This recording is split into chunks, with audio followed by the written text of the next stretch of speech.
proceedings were essentially seamless. No incident, as it were. The Jamaica Labour Party, fielded 63 men and women across the length and breadth of Jamaica as our candidates. They would have just in recent days been concretized by our central executive as our candidates designate. Consequent on their nomination earlier today, they are now properly the Jamaica Labour Party's candidates or standard bearers. We have some 14 women among them. Just under a quarter of our candidates are females, and we're delighted to be fielding a number of first-time candidates and young people in particular. So we believe that Team JLP is outfitting, is fielding, as it were, a useful mix of experienced players in the body politic and emerging players and middle-aged persons who will make for a good and effective team. And that is why, George, no wonder when we are on the stump and you hear some of our speakers juxtaposing a likely PNP cabinet, God forbid if they were to prevail, with the JLP's prospective cabinet in a third term of office, it's chalk to cheese. Yeah, I know you speak about the composition of the slate of candidates put forward. Let's start at the top section where the older folks are. You have people still on the ballot. You have people on the ballot now like Desmond McKenzie, Olivia Grange. J.C. Hutchinson is still there? No, our candidate over in St. Elizabeth Northwestern is Andrew Morris. He's the principal of the Lacovia High School, at least hitherto. Yes. And we trust that he will emerge victorious come the night of September 3. Which leads me right to where I want to go. So J.C. Hutchins is off the slate. Carl Samuda is off the slate. Mike Henry is off the slate. And Audley Shaw is off the slate. And so is it then that it's fair to say that the JLP has a freshened up slate going to the people once again?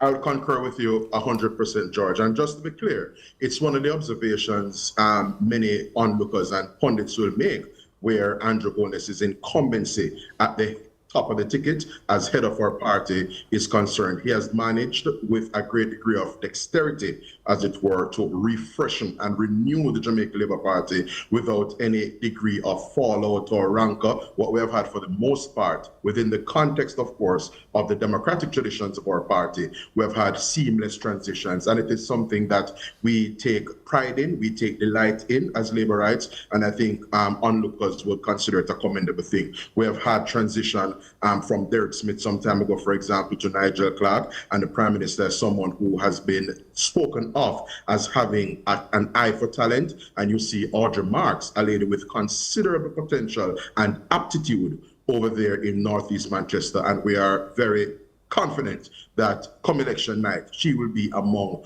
our victorious candidates, being in the winning column, Northeast Manchester. And to frank what you've said, Marlon, is it that the JLP, some of the veterans, the names that we're used to and have been used to in the politics for decades, the fact that they are no longer on the ballot and others have taken their place, is it simply because the usual candidates have said, well, my time is done voluntarily, or within the party, the leader and the leadership of the party have said, you know what, I think we need to freshen up this seat? What has caused this change? Well, no doubt, persons, as you may appreciate, George, would have a deep sense of their own horizon in terms of competitive and electoral politics, and would have had a sense as to when they are intent on calling time. You saw Carl Samuda being very adamant and insistent that he was essentially electing to call time. So too was the situation with J.C. Hutchinson.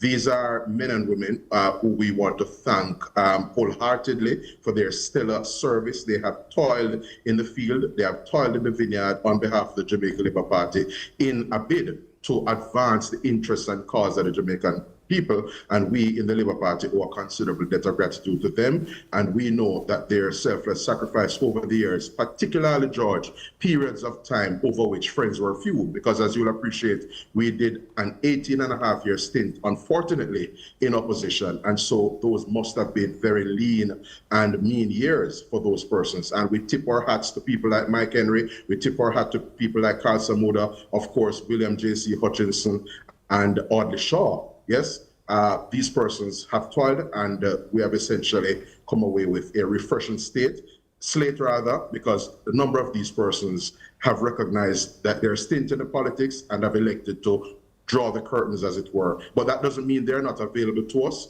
Carl Samuda walked with Delano today as he got nominated. So too did William J.C. Hutchinson in relation to Andrew Morris. And so there's that seamless transition, and we intend to uphold those auspicious traditions in the near future as it relates to others who may, at the appropriate time, be transitioning out of the politics, George. So what phase does the campaign go into now, Marlon Morgan? Now that these 63 names are in the box at the EOJ, they will be printed on ballot papers to be produced in the coming days. What phase does this re-election campaign progress into? I'm happy you raised that issue, George, because the truth of the matter is that that is precisely how the Jamaica Labour Party is approaching the impending general elections. Even prior to heightened political activity, we were in a phase, almost what we consider and we described as a pre-campaign phase, where we were, affirming our party workers. And this was, of course, consequent on the findings of some survey instruments that we administered, some research that we did following the local government elections of February 2024. So even before we got to this point, we were priming the machinery, of course, in terms of our canvassing and the requisite preparatory work. But importantly, we were affirming our workers. We had our various workers awards, and then we got into this higher gear now, where we have been out in the field, which led to the Prime Minister calling the elections last Sunday. And to the extent, George, that we have had nomination day today, we're going into an even higher gear to come directly to your primary question here as to the phase we're in. We're coming into a higher gear now in the days ahead. Yes, in very short order, the party will be coming to the public with its manifesto, which we are considering and we have characterized as essentially our prospectus, the platform on which we're seeking from the people of Jamaica a third successive term of office. We believe, George, that we are the better team with a stronger leader, the people with the requisite experience and aptitude to serve Jamaica at a time such as this. And that is what we have been exhibiting over the past two terms of office. So which day this week will that manifesto be launched, Marlon Morgan? I am not going to preempt or indeed steal the thunder of our campaign director and, of course, the chairperson of our Achievements and Manifesto Committee. Suffice it to say, George, stay tuned, stand by, and we encourage Jamaicans to look out for our prospectus, the launch of our manifesto. It will be coming in a matter of days. So soon. So you are confirming it's this week? George, I said no such thing, but I'm saying stand by. It will be very soon. And we appreciate, George, that the Jamaican people are looking out keenly and, quite feverishly for this document, because they know that in us is the set of people that can articulate and set out a roadmap for Jamaica's development that is essentially bankable. We did it in 2016, we delivered. We did it again in 2020 with the context at that time being recovering stronger. And you have seen we had a V-shaped recovery, George, from the COVID-19 pandemic. We are the envy of many of our peers around. I want to ask you though, Marlon Morgan, many people say that this JLP re-election bid has been too leader-centric. They say, clearly your party leader and Prime Minister has vast reserves of energy because you've had him everywhere, or he's almost omnipotent to how he has blanketed the island, pounding the pavement rather, trying to drum up support for his re-election and for individual candidates. They're saying that a campaign such as this is not the best way to do it. You need other people to be national figures to have that national pull, but the JLP has bet it all on the Prime Minister, and that this may hurt the party come September 3. Your reaction to that? Well, George, our perspective is a bit different from that which you have, which has come across your desk. And just to be very clear, Andrew Michael Holness is a considerable asset to Team JLP and the Jamaica Labour Party family, both here at home and, of course, onlooking Jamaicans in the diaspora. So he has been front and center of our campaign. But the truth of the matter is that we have had an eclectic approach as the party forming government in that regard. Because when we have found out in terms of leading respective motorcades and campaigns in the various spaces, you have seen instances where Desmond McKenzie has been out west with our respective standard bearer out in that space, while Andrew Holness George is in another part of the island. So there are persons who are able to give of themselves and lend of themselves in a considerable way. Players such as Andrew Wheatley, Desmond McKenzie, Dr. Christopher Tufton, and others. And so we have sought to diversify, yes, our approach to the field engagement. Dr. Tufton was in 3 constituencies last week, for example, while the Prime Minister and Desmond McKenzie were at respective parts of the island. So just to be very clear, we are mindful of that perspective, but we have a more nuanced outlook on the matter. We believe that the Prime Minister is essentially the most sought after politician here in Jamaica. When we go out into the field, the people are essentially, geared up, riled up, and they are, very keen on interfacing. But let me ask you this one before the break, though, Marlon Morgan. Let me ask you this one before the break. The issue of, so I hear you on the Prime Minister and his presence across multiple constituencies, but here's another thing. The messaging from the JLP has been incessant. I know that usually people accuse political parties of not messaging enough. Perhaps it is that the JLP has over-messaged, and people say that, boy, at this stage of the game, there is nothing left for the JLP to tell Jamaica. We've heard and said it all, and if you've not convinced me before, you're not going to move me again. Do you think that the JLP is at peak messaging, or is there somewhere else to go when the manifesto drops? And this is where it gets intriguing and even better, George, because the truth of the matter is that our manifesto, which is ready and will be published substantively in a matter of days, will have a number of reassuring and, of course, enticing, deliverables and, of course, goodies, as it were, for the people of Jamaica. We are the party that has done the heavy lifting and the hard work in terms of building up the reserves and in terms of consolidating macroeconomic stability in the country. And as we push on to accelerate growth some more and, of course, afford the people of Jamaica some of the dividends of our collective sacrifice over the past 2 terms, the people of Jamaica will be able to place a lot of store in our manifesto, as we have suggested to them that they're able to place a lot of store in our achievements document, George. So when our manifesto is published, the people of Jamaica will be able to examine it, interrogate it for themselves, and determine that it is indeed the better of the 2 manifestos. Our plans are bankable, well thought out, coherent, and of course credible, because a manifesto, George, is as good as the political parties' propensity and the capacity to deliver. Hear you on that. Thank you for your time this afternoon, this evening, Marlon Morgan. All the best to you and the JLP in the election on September 3.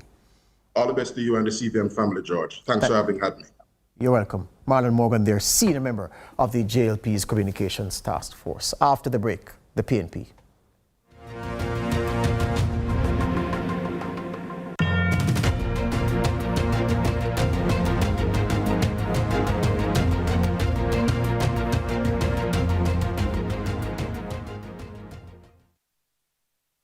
Millions of people are attacked by harmful mouth bacteria. The root cause of bad breath, gum problems, cavities, plaque, and tartar.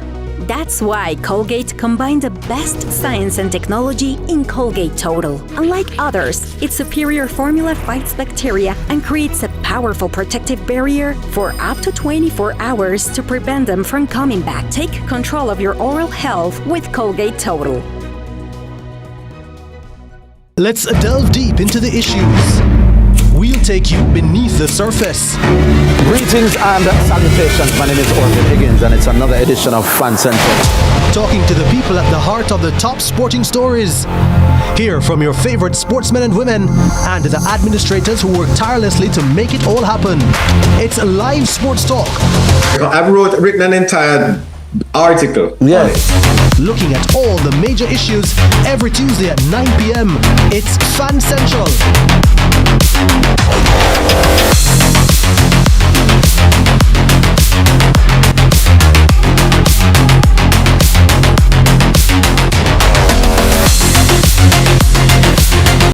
Jamaica, make we do the right thing. Make we live good today for a better tomorrow. Talk it out. Don't fight it out. The time by the Ministry of National Security is 6:30.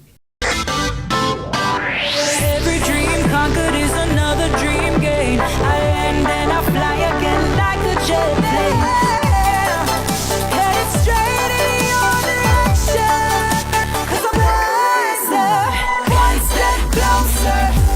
I'm winning 'cause I work so hard. And the music is a play, and the people them I say we are my show tonight. Oh, what a feeling! Don't stop dreaming. Keep on believing in the power of the feeling. Whatever you want, take a chance. Song in your heart, step in your dance. You got a spark, don't put it down. Shine your lights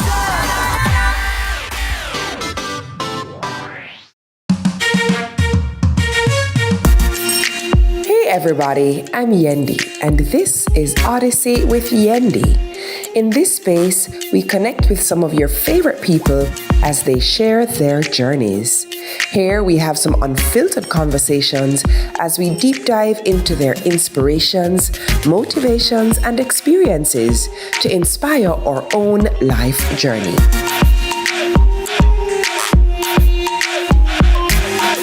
Odyssey with Yendi, brought to you by Grace, Singer, and Islandnet Services.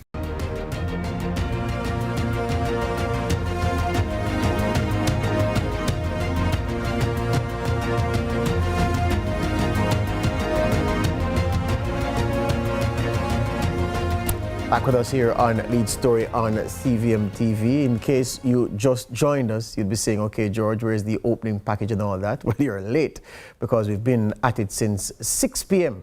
and we are well into our work. Turning now to the PNP's People's National Party for their perspective on how nomination day activities went for their candidates across the length and breadth of the island. Cleveland Tomlinson is a spokesman for the PNP and he joins me this evening. Good evening, Cleveland. Hi, George. Good evening. Good evening to your listeners. Thank you for having me. And my viewers, sir. This is Big TV. Yes, yes. Here you are. Cleveland, how did activities go today for the PNP across the 63 constituencies? The day went smoothly for the most part. It was a very successful event. All our candidates have been nominated. The momentum was high. The base is ready and fired up, and we're very confident in what is to come on September 3. So we're very happy with how things went for the most part. We know that there were some instances of bottlenecks in some areas, but those are in the minorities. With respect to the majority, everything went smoothly and we're very happy for that. And we're very grateful to the comrades who came out and the independent-minded persons who gave well wishes to us. We're very happy for that. There was one incident in Eastern St. Andrew this morning involving a PNP supporter on his motorcycle, and he was knocked off the vehicle. Understood he was taken to the UHWI. Nothing too serious. Happy to hear that. Right. Yeah. I need to touch base to find out his condition right now and what has happened. But yes, that happened, and regrettably, fortunately, it was not too serious. Yeah. I know that the party has made over the intervening weeks and months much of the number of women it had on its slate primed to be nominated as candidates. The nomination is done and dusted. So how many women are the PNP sending forward to do battle on September 3? Yeah, so we made it a point of duty to ensure that there's a high number of women participating. I believe we have 22 women participating in this selection cycle. We have put up 22, I believe, women who represent the People's National Party. And that was a deliberate effort on our part because we believe that women have a very powerful voice in the political scene. And we want to ensure that they are participating and that they are represented there. And we stand fully behind our women and we support them and we expect victory. What determines now, Cleveland, in this phase of the campaign, that the sprint is on to September 3, what determines now where it is that the current leader goes and the most senior members of the party, well, if not the most senior communicators at this time, are dispatched to across the length and breadth of the island know that the business of nomination is settled? Right, well, it's full speed ahead to election day. We are strengthening the political machinery on the ground. We are ramping up campaign efforts. We're in the penultimate stage of our campaign, and with that, extensive focus is being given to battleground constituencies. You and I know some of those battleground constituencies. So with respect to where the leader goes, we try to position him in constituencies where we know that the margin is razor thin and that any card can play. We're very confident in our prospects. So we are putting up a strong fight in those battleground constituencies. There are some constituencies that clearly will sweep easily. Historical trends justify that, but we're not just relying on that. We're also putting in the work, connecting with the people on the ground, and we are showing a united front. This is a united PNP, strong and ready for what is to come. Yeah, I know today is the day, almost day of national euphoria, Cleveland, because it's the day when the Labourite in South St. Andrew and in Southwest St. Andrew will tell you that he or she has a good chance of winning. It's a day when the comrade in West Kingston will tell you that they have a good chance of winning. It's that kind of feel-good day. But I know that sobriety will guide your response at all times. So I put that context to ask this. In 2020, when the Orange Wall collapsed, it left only 14 seats standing. Central St. Mary outstanding for being something that the PNP can always depend on, and a few others. But all around the country, aspects, elements, or sections of that Orange Wall collapsed. How confident is the party at this stage of the process that the Orange Wall is rebuilt and will stand firm and strong come September 3? We're very confident that we've rebuilt that wall. You would have to look first at some of the contributing factors that resulted in that significant loss in 2020.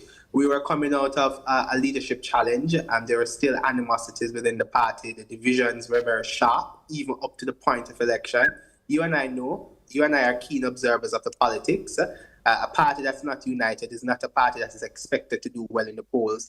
We also acknowledge that COVID and its idiosyncrasies in that election played a contributing factor, influenced voter turnout. If you looked at the numbers, you recognize that majority of PNP voters did not turn out to vote. So the share of PNP vote in 2020 was less than what we received in 2016, in 2011, which would indicate that PNP voters did not come out. There was something happening with the base.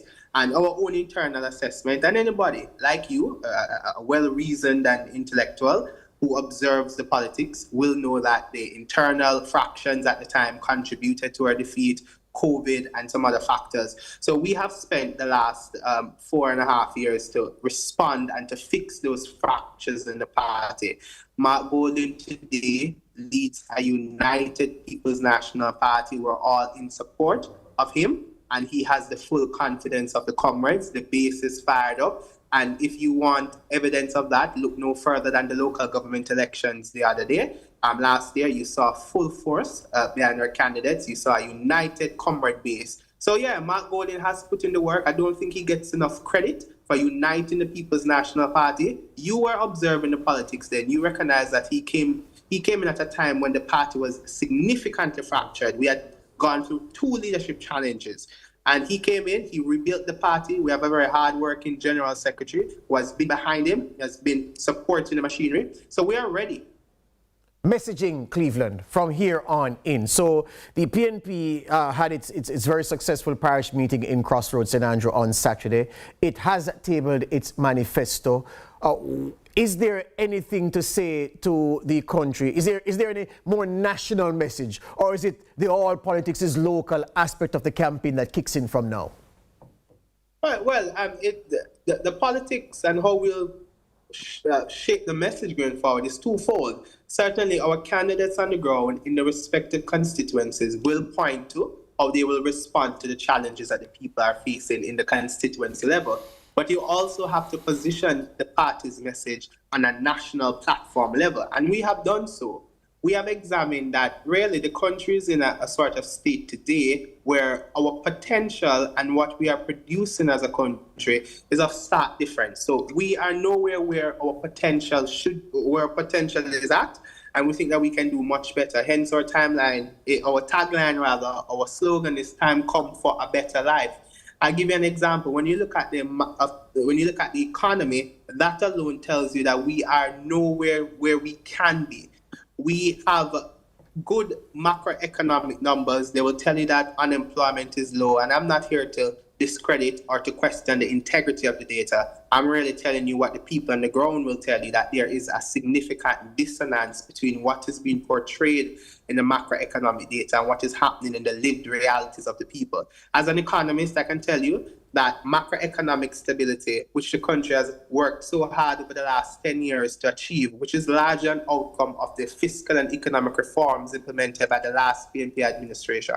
As an economist, I can tell you that macroeconomic stability is just one segment of an economy. It doesn't capture the full health of the economy. What is the real deal is what, as economists, we refer to as the real economy, which is that part of the economy that affects people's lives in a tangible way. It's about the quality of jobs being generated. It's about prices, it's about the quality of wages. It's also about the extent to which the country lifts its productive capacity. Yes. I can tell you those indicators are not very positive right now. We have low unemployment, but we also have a significant number of Jamaicans in the hundreds of thousands who are outside, discouraged.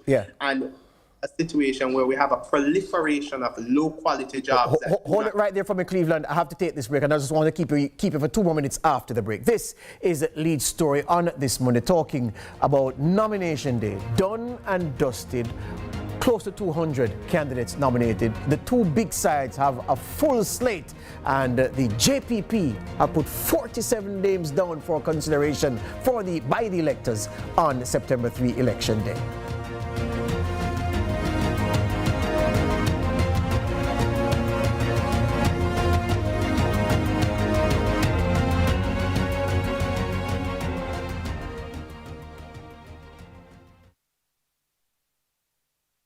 $1 million in free content insurance. We've developed a free online calculator. So anybody in Jamaica, any homeowner can go on to BCIC online.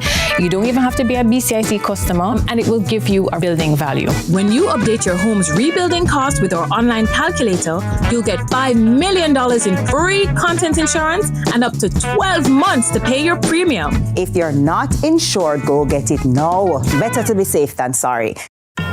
From politics to global events, from social issues to breaking news, Lead Story Prime dives deeper, cuts through the noise, and uncovers the stories that shape your world. Join us every Tuesday at 8 p.m. for Lead Story Prime with me, George Davis, for an hour of incisive analysis, expert interviews, and unparalleled coverage of the issues you care about. Lead Story Prime, your front row seat to the most compelling discussions. Lead Story Prime, where the truth comes first. Only on CVM TV.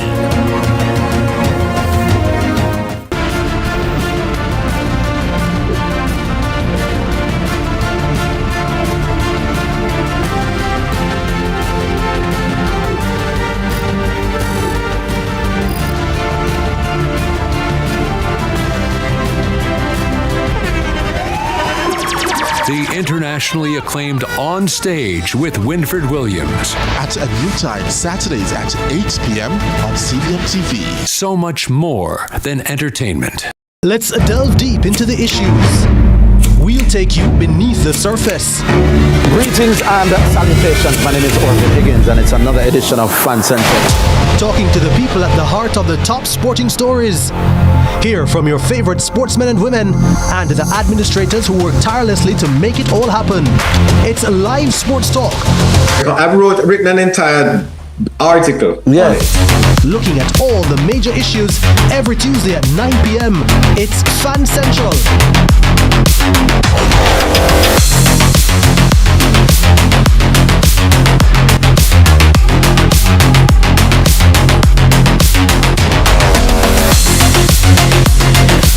Jamaica is paving the way to becoming a republic, or future or choice. The time by the Ministry of Legal and Constitutional Affairs is 6:45.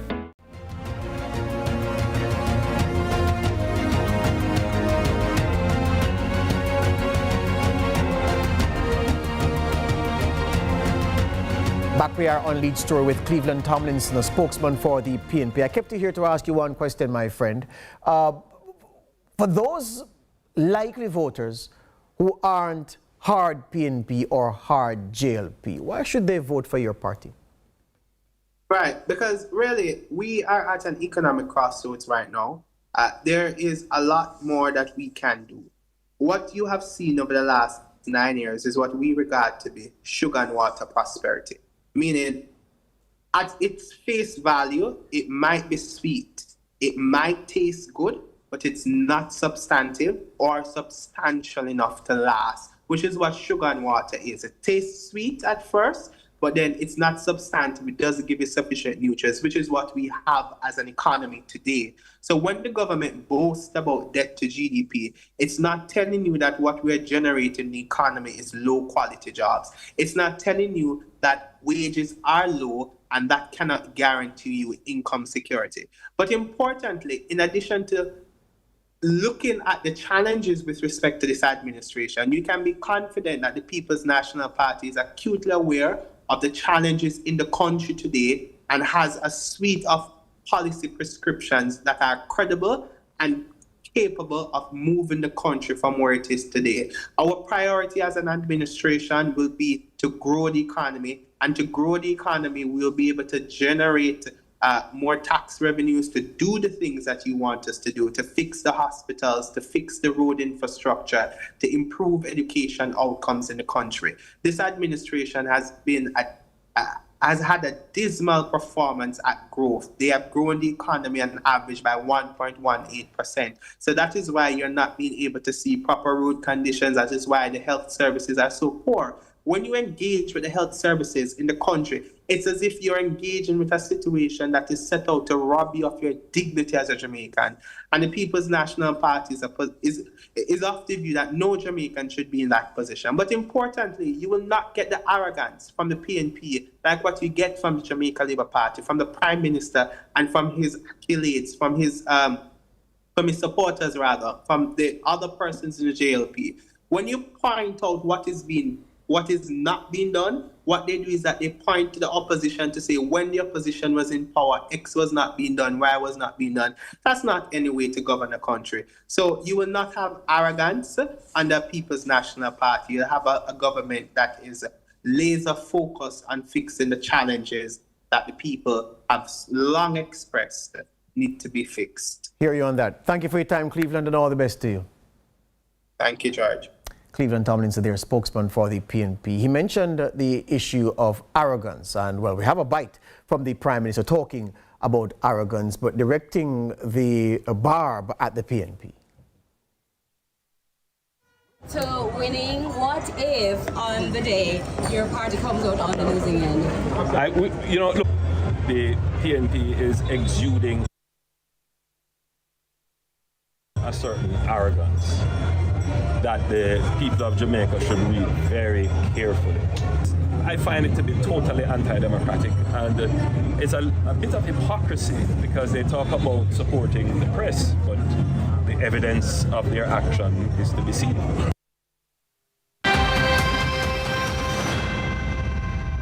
That's the Prime Minister, Dr. Andrew Holness. Well, what about the PNP's President, Mark Golding? He was also on the road, various stops in the corporate area. He got himself nominated early in his constituency of South St. Andrew.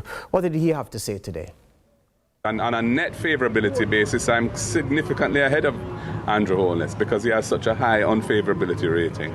I think the momentum is definitely with the People's National Party, coming out of the publishing of our manifesto and all of the ideas that we have in there, and there's a little more to come as well in due course with that.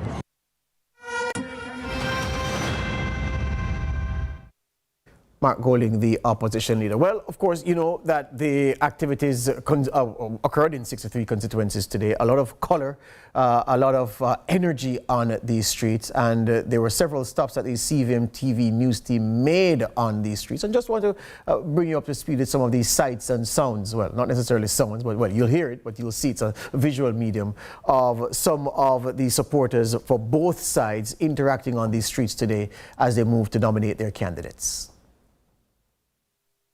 We are committed to doing the best that we can by public sector workers as best as the country can afford to do.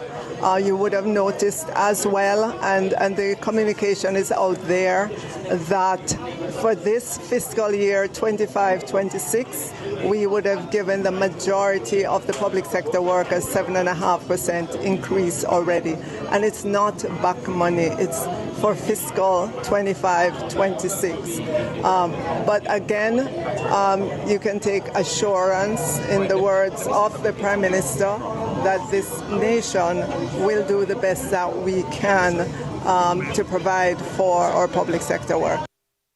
That's Favour Williams, the Minister of Finance, and defending her seat in Eastern St. Andrew. We're trying to bring to you, of course, the challenger for Mrs. Williams in Eastern St. Andrew, Patricia Duncan Sutherland, the PNP's standard bearer, the PNP now candidate. She is seeking to get into the House of Representatives finally after a few unsuccessful attempts. Many people who know her well and who support her says this is going to be the lucky time for Mrs. Duncan Sutherland, that her time is now. I think my chances are very good, but nothing to be taken for granted. So we're working right up until 5 o'clock on September 3rd, and then we're going to jump up and see. Yes, because time comes. Marching on a road that's not strange to her. Patricia Duncan Sutherland there, the woman challenging Favour Williams in Eastern St. Andrew. Well, so we've gone Eastern St. Andrew, we've played for you Favour Williams, we've played for you Patricia Duncan Sutherland, you've heard from the Prime Minister, you've heard from Mark Golding, and there were other people elsewhere across the island who also got in on the act. St. Elizabeth was not to be outdone. Keen contests being fought. There are brewing there in southwest St. Elizabeth, southeast. Frank Witter and Norman Scott, the two contestants there. Witter, the defending champion, Scott, the PNP man, the mayor of Spanish Town, going back to his roots to try to unseat Frank Witter, and then Dr. Miranda Wellington trying to unseat Floyd Green in southwest St. Elizabeth. A new man in northwest St. Elizabeth for the JLP, and northeast has Salika just trying to unseat Delroy Slowly. It was nothing short of high energy in St. Elizabeth Southwestern, a nomination day that looked and felt like a street party. And if the bikes weren't revved up at any other rally, they were out and ready at the constituency on Monday during nominations. With a color block array from both parties, it is clear that election 2025 is in full swing. Leading the JLP supporters, incumbent Member of Parliament Floyd Green says representation must be rooted in the parish itself. Right, that's important. I think it has helped me. And I think any candidate that puts themselves up in the parish has to at least come from the parish, because you have to know the value system, the needs, how they operate. I think that is important. But I have faced two candidates now, both were sons of the soil. Now I face a lady of the soil. But for me, it's not about the candidates on the outside. It has never been about the candidates on the outside. On the PNP side, Miranda Wellington turned heads as she was nominated, making history as the first woman to contest the seat, or, as she puts it, her story. It has been the most exciting, the most challenging, but the most rewarding. It has been a momentous occasion, the first female to be nominated in Southwest St. Elizabeth. So we are writing her story here, and this is also, the team here is a reflection of the youth mixed with the experience, mixed with the new vision that we have for this constituency. With flags, chants, and supporters of both parties flooding the streets, Monday was a reminder that politics in this constituency is as much about spirit as it is about the ballot. From music and movement to bold declarations, St. Elizabeth Southwestern set the tone Monday. Come September 3, voters will decide whether Floyd Green holds his seat or Miranda Wellington makes her story. Raymond Morrison, CVM News. Yeah, fascinating race that one is. Southwest St. Elizabeth and Southeast St. Elizabeth are the weather vane seats that tell the ultimate story of what will happen in the elections. He or she who wins Southwest, it's guaranteed that and Southeast St. Elizabeth, both of them, South is just edging out Southwest for that distinction. Both of them are right the same. he or she who wins those seats, their party will form Jamaica House. That's what the record of elections in Jamaica shows. And if you want to add a third Weathervane seat to that bunch, Western St. Mary also does a darn good job of telling you where the race will go in terms of the occupants of Jamaica House. The winners of those 3 seats, yeah, the party that wins those 3 seats ends up occupying Jamaica House almost all the time. And Eastern St. Andrews also going to have a very, very important say in who is asked to form the government by the Governor General when the dust settles on September 3. So nomination day is history. Candidates all are lining up. They are at the start and they're under starters' orders, and it's a sprint from right here until the finish at 5 p.m. on September 3. May the best team win. That's it for Lead Story on this Monday. See you on Tuesday.